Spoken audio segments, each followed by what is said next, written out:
26 வயதான யூடியூபர் வெறும் 7 கோடி ரூபாயில் எடுத்த ஹாரர் படமான அப்சஷன் உலக ரசிகர்களையே பேய் பிடித்து ஆட்டுவது போல ஆட்டிப்படைத்து 2 வாரங்களில் சுமார் 1000 கோடி வசூலை நெருங்கிவிட்டது.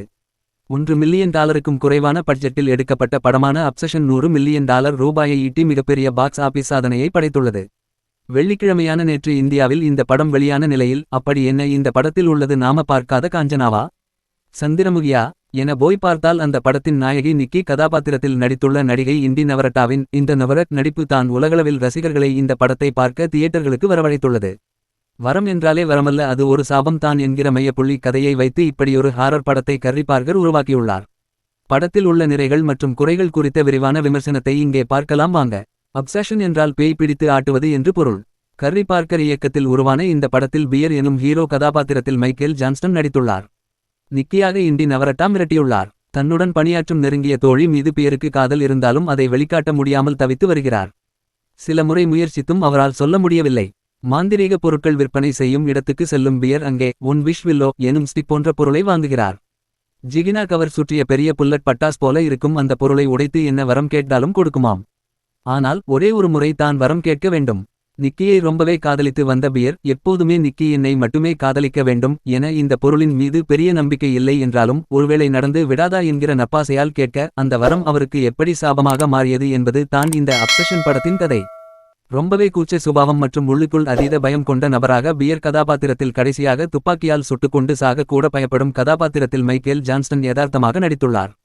ஆரம்பத்தில் செம கியூட்டான பெண்ணாக வரும் நிக்கி பியர் அந்த ஓன் விஷ் வில்லோவை உடைத்து வரம் கேட்ட பிறகு உடனடியாக அவனை ரொம்பவே விரும்பும் காதலியாக மாறும் இடத்திலிருந்து காஞ்சூரிங் பேய்க்கே டஃப் கொடுக்கும் அளவுக்கு மாறிவிடுகிறார்.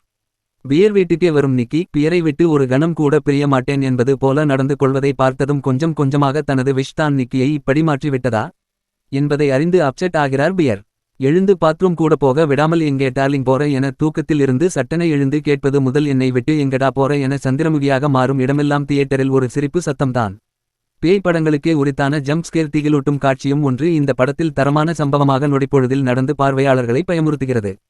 ஆனால் அதே சமயம் ரிப்பீட்டான விஷயங்கள் மற்றும் ஒன் விஷ் வில்லோ போன்ற அமானுஷ்ய பொருளை நம்ப வைக்கக்கூடிய அளவுக்கான காட்சி அமைப்புகள் இல்லாதது என்னென்ன சொல்றான் பாருங்க, கம்பி கற்ற கதையெல்லாம் சொல்றான் பாருங்க என்றே சொல்ல வைக்கிறது. கர்ரி பார்கர் குறைந்த பட்ஜெட்டில் ஒரு பாக்ஸ் ஆபீஸ் பிளாஸ்ட் ஹாரர் படத்தை கொடுக்கிறேன் பாருங்க என இந்த கதையின் மீது வைத்த நம்பிக்கையும் அதற்கு கடைசி வரை நேர்த்தியாக உழைத்ததும் தான் படம் பாக்ஸ் ஆபீஸில் பந்தயம் அடிக்க முக்கிய காரணம்.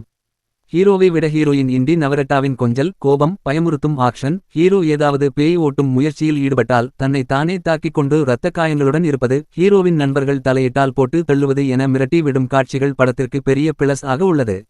ராக் பர்வலின் பின்னணி இசை ரசிகர்களை ஒரு வித பதட்டம் மற்றும் பயத்தை ஏற்படுத்தும் வகையில் கிளைமேக்ஸ் வரை வைத்திருப்பது சிறப்பான விஷயம். டெய்லர் கிளமன்ஸ் பெரிய சிஜி எல்லாம் பயன்படுத்தாமல் வெறும் லைட் இல்லாத இருட்டான இடத்தில் நின்று கொண்டு ஹீரோயினை பேச விட்டே ஹீரோவையும் ரசிகர்களையும் சேர்த்தே பயமுறுத்தும் இடத்தில் எல்லாம் வேறு லெவலில் ஸ்கோர் செய்திருக்கிறார். எடிட்டரும் இயக்குனர் கர்ரி பார்கர் தான் என்பதால் 1 மணி நேரம் 49 நிமிடங்கள் மட்டுமே தேவையான காட்சிகளை மட்டும் வைத்து கிறிஸ்பாக கட் செய்துள்ளார். சில இடங்களில் ஜம்ப் கட்ஸ் தெரிகிறது.